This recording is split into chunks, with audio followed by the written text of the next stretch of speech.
নমস্কার বন্ধুরা, থাম্বনেল দেখে নিশ্চয়ই বুঝেছো আমরা কোথায় যাচ্ছি। আমরা যাচ্ছি শিবগাদ্দি। আমার চ্যানেলের প্রথম ব্লগে তোমাদের সকলকে স্বাগত। আমার বাড়ি থেকে মাত্র 5 মিনিটের হাঁটা পথ।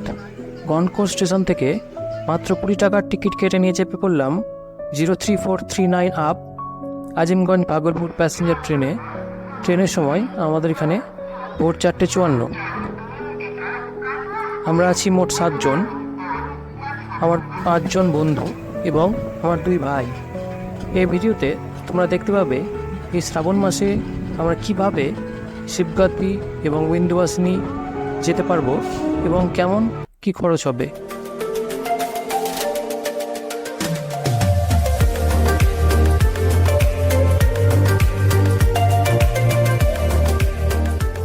ট্রেন এখন বারোরা জংশন ঢুকছে। এখন সময় সকাল 6:50। এই স্টেশনের বাইরে থেকেই আমরা অটো ধরে শিবগাদ্দি দিকে রওনা দেব। স্টেশন থেকে বেরিয়েই আমরা অটো পেয়ে গেছি। অটোর ভাড়া একজন 50 টাকা। ড্রাইভারকে জিজ্ঞেস করলাম যে এখান থেকে শিবগাদ্দি কতটা রাস্তা। ড্রাইভার বলছে 30 কিলোমিটার। যাই হোক, অনেক অটো, কাউকে দাঁড়িয়ে থাকতে হবে না বেশিক্ষণ।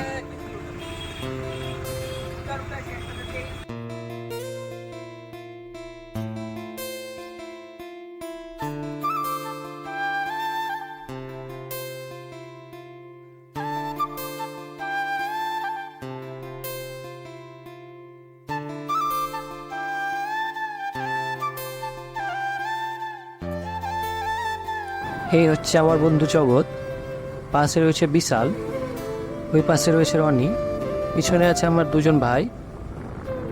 আমরা যাচ্ছি শিবগাদ্দির উদ্দেশ্যে।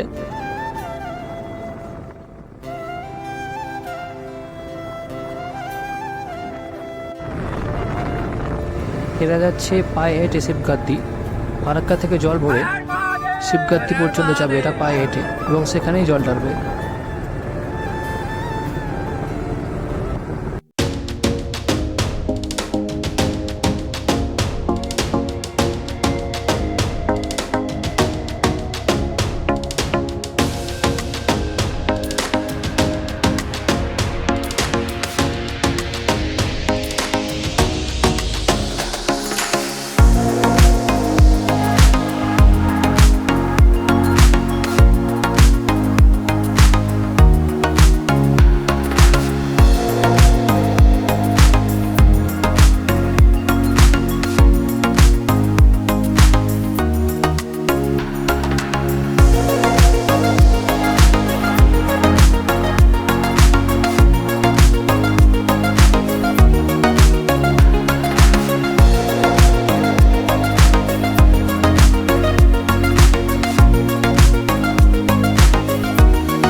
গেছি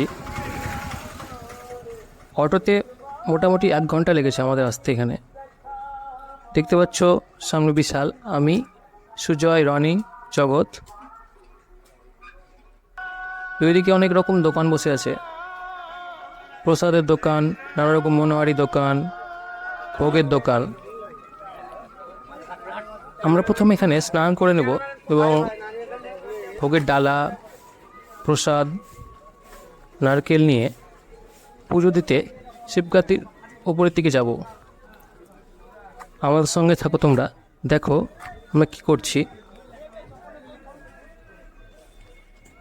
ডান দিকে দেখতে পাচ্ছ বিশাল বিশাল রেস্টুরেন্ট, হোটেল।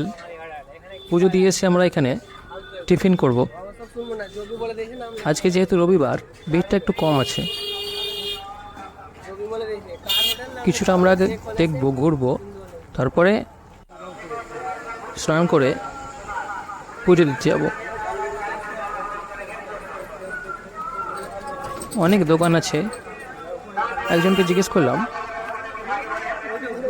গোটা শ্রাবণ মাসে এখানে মেলা থাকে। এই যে দেখতে পাচ্ছ এই ঘরটা, এখানে প্রথমে এসেছিলাম স্নান করার জন্য। এখানে কেউ যদি মনে করে রাত্রে থাকবে শিবগাদ্দিতে বেড়াতে এসে, তবে থাকতে পারে। একজনের ভাড়া 100 টাকা, খুব কমই। যাই হোক, আমরা তো থাকিনি, আমরা আজকে চলে যাব এখান থেকে। আমরা এবার স্নান করতে যাচ্ছি। স্নান টান করে ভোগ নিয়ে আমরা শিবগাদ্দির ওপরের দিকে সিঁড়িতে যাব। সামনে দেখতে পাচ্ছ যে সিঁড়িগুলো, এই সিঁড়ি দিয়ে শিবগাদ্দির ওপরে যেতে হবে।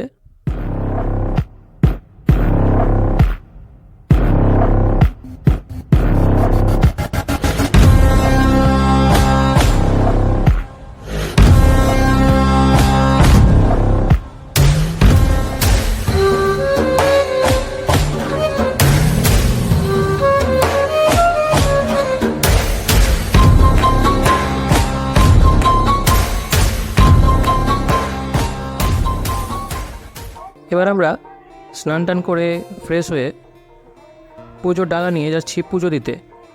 এই সিঁড়ি দিয়ে ওপরে যাব। এখানে মোট 2000 সিঁড়ি আছে। কিছুটা গিয়ে বাম দিকে আর ওপরে যাওয়া যায় এবং সেখানে ডান দিকে মন্দির আছে। অনেকে পুজো দিয়ে আসছে নিচে, আর অনেকে যাচ্ছে, দেখতেই পাচ্ছ। আমরাও এবার যাব পুজো দিয়ে।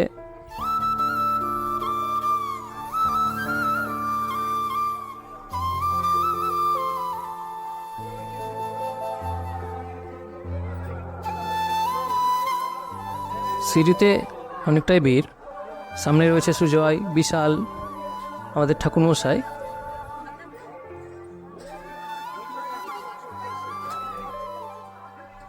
বিশালকে বলেছি, বিশাল যেহেতু ব্রাহ্মণ, পুজোটা যেন বিশাল দিয়ে দেয়, অসুবিধা কিছু নেই, বিশাল তো পুজো করেও।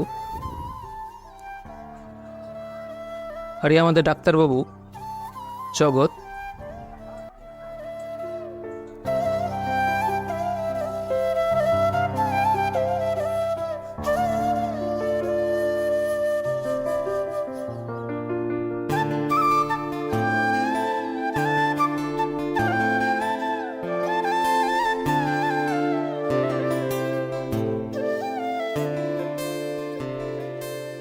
আমরা এবার শিবগাদ্দির মেন গেটে চলে এসেছি।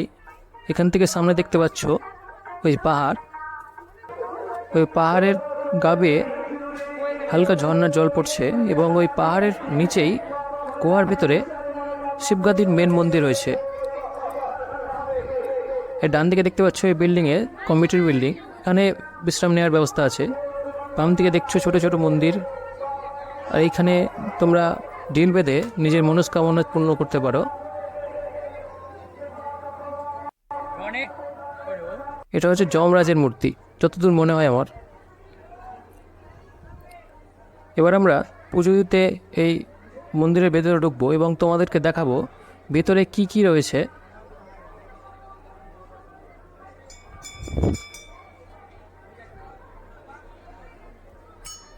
আমরা যে নারকেলটা নিয়ে এসেছিলাম, নারকেলটা নিয়ে মন্দিরে ঢুকতে দেয়নি, নারকেলটা বাইরেই ভাঙতে হবে।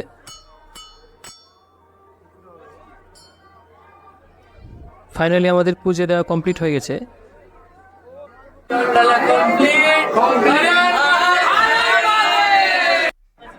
এবার তোমাদের দেখাবো এখানে কী কী রয়েছে। এখানে দেখছো গণেশজির মূর্তি। এখান থেকে ডান দিকে রয়েছে শিবগাদ্দির মেন শিবলিঙ্গ, তোমাদের দেখাবো। তোমরা দেখো, এ হচ্ছে পূজারি, এ হচ্ছে মেন শিবলিঙ্গ। হর হর মহাদেব।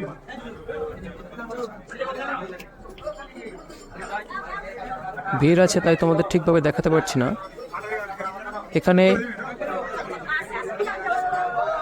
আর একটা মূর্তি রয়েছে, দেখতে পাচ্ছ। এখানে এসি, মানে গোয়ার ভেতরে এসিও রয়েছে। এখানে রয়েছে নন্দী মহারাজের মূর্তি। কথা আছে, নন্দী মহারাজের কানে কিছু বললে সেটা স্বয়ং ভগবান মহাদেব শুনতে পান। এটা হচ্ছে মা দুর্গার মূর্তি। শিব মন্দিরের পাশে মা দুর্গার মূর্তি তো থাকবে অবশ্যই।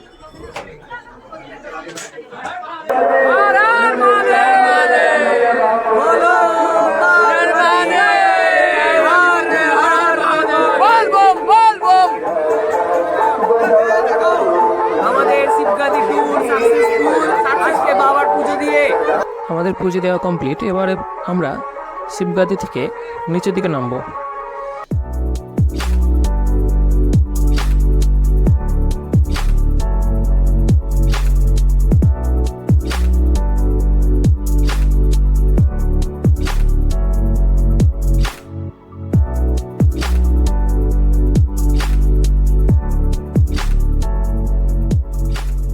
এবার আমরা শিবগাদি থেকে বেরিয়ে বিন্দুবাসিনী যাব।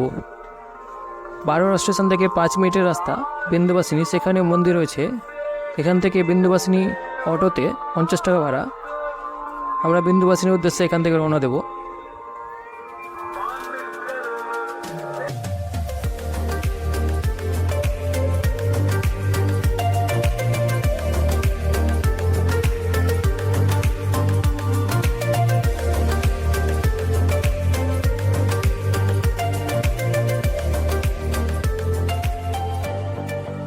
আমরা এবার বিন্দুবাসিনী মন্দিরের সামনে চলে এসেছি। এই সিঁড়ি দিয়েই ওপরে যেতে হবে। দেখতে পাচ্ছ সবাই যাচ্ছে।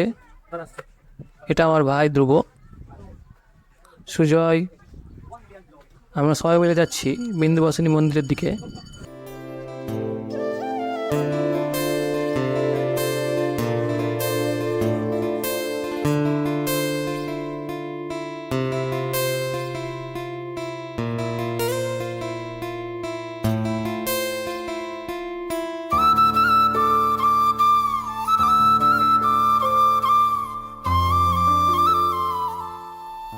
এ তো মেন দরজায় চলে এসেছি আমরা। ভেতরে ঢোকেই বাম দিকে জুতো রাখার ব্যবস্থা রয়েছে। এখানে আমরা জুতো রেখে সিঁড়ি দিয়ে উপরে উঠে ডান দিকে দেখতে পেলাম একটা অর্জুনের রথ, যা সারথি শ্রীকৃষ্ণ, মহাভারতের সেই অর্জুন। খুব সুন্দর মূর্তি।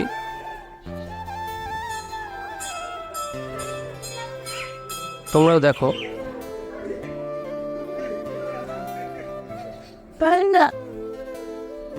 এবার আমরা সিঁড়ি দিয়ে উপরে উঠে গিয়ে বাম দিকে রয়েছে একটা মন্দির। এখানে রয়েছে রাম, সীতা এবং লক্ষ্মণের মূর্তি। তোমাদেরকে দেখাবো। দেখতেই পাচ্ছ খুব সুন্দর রাম, লক্ষ্মণ, সীতা মূর্তি। এই মন্দিরের দুয়ারে আমরা কিছুক্ষণ বিশ্রাম নিয়েছিলাম। সবাই যেহেতু সারাদিনে প্রচণ্ড ক্লান্ত, এইখানে আমরা কিছুক্ষণ বিশ্রাম নিলাম এবং তারপরে মন্দিরের চারিদিকে ঘুরে দেখলাম। এই জায়গায় অনেক ছোটোখাটো অনেক মন্দির আছে, তোমাদেরকে দেখাচ্ছি।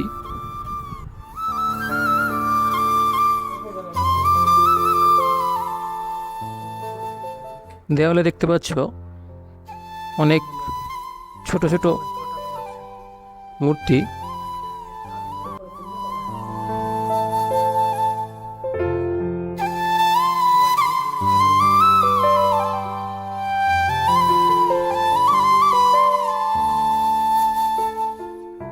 এখানে একটা বিয়ে হচ্ছে, মানে এই মন্দিরে বিয়ে দেওয়া হয়, বুঝতেই পারছো। একটা বিয়ে আছে এখানে। এটা হচ্ছে মেইন মন্দির, বিন্দুবাসিনী মাতার মন্দির, কিন্তু তার গর্ভগৃহ বন্ধ ছিল। আমরা এখন যাই দুর্ভাগ্যবশত, তাই দর্শন হয়নি। আরও অনেক ছোট ছোট মন্দির রয়েছে, দেখতে পাচ্ছ এই উঠানে। জায়গাটা খুব সুন্দর, অপরূপ সুন্দর।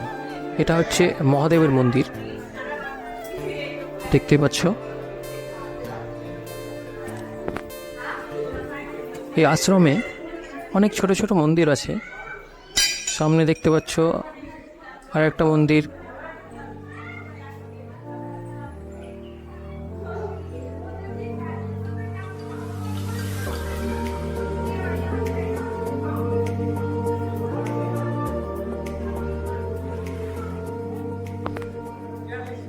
এখানে সামনে আর একটা মন্দির দেখতে পাচ্ছ। এই জায়গাটা পুরোটা ঘুরে দেখলাম আমরা। অনেকেই এসেছে শিবগাতি থেকে এখানে বেড়াতে। যারা শিবগাতি আসে তারাও বিন্দুবাসিনী আসে। এখান থেকে এ দরজা দিয়ে পিছন দিকে রয়েছে একটা বিশাল হনুমানজির মূর্তি, সেখানে আমরা যাব, দেখব।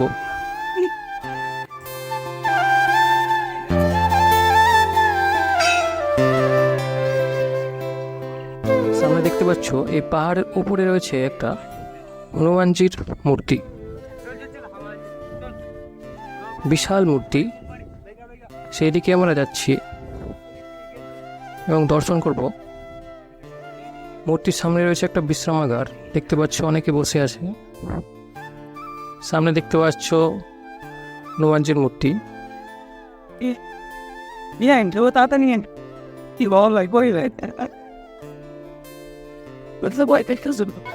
এই পাহাড়ের চূড়া থেকে চারিদিকটা পুরোটা দেখা যাচ্ছে। সামনে দেখতে পাচ্ছ একটা পাহাড়, আরও অনেক রয়েছে পাথরের খাদান। এই সামনে রেল লাইন, এই রেল লাইন দিয়ে এখান থেকে পাথর রেল লাইনে করে চলে যায় অনেক দূর।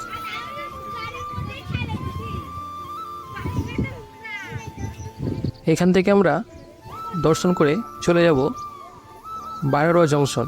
এখান থেকে টোটো করে মাত্র 10 টাকা ভাড়া, এবং ওখান থেকে আমরা ট্রেন ধরবো। ট্রেনের সময় বিকেল 4:15।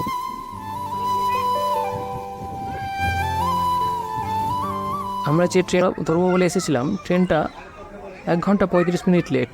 কিছু করার নাই, যাই হোক এখানে 1 ঘন্টা 35 মিনিট সময় কাটিয়ে দিলাম। আর স্টেশনের বাইরে আমরা খাবার খেয়ে নিয়েছিলাম। ট্রেন চলে আসছে। এই ট্রেনে আমরা আবার গনকর চলে যাব।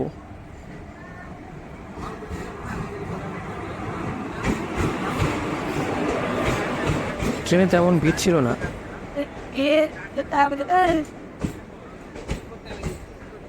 যেখানে আমাদের 6টার সময় বাড়ি চলে যাওয়ার কথা, বাড়ি যেতে আমাদের মোটামুটি 7:30 বেজে যাবে।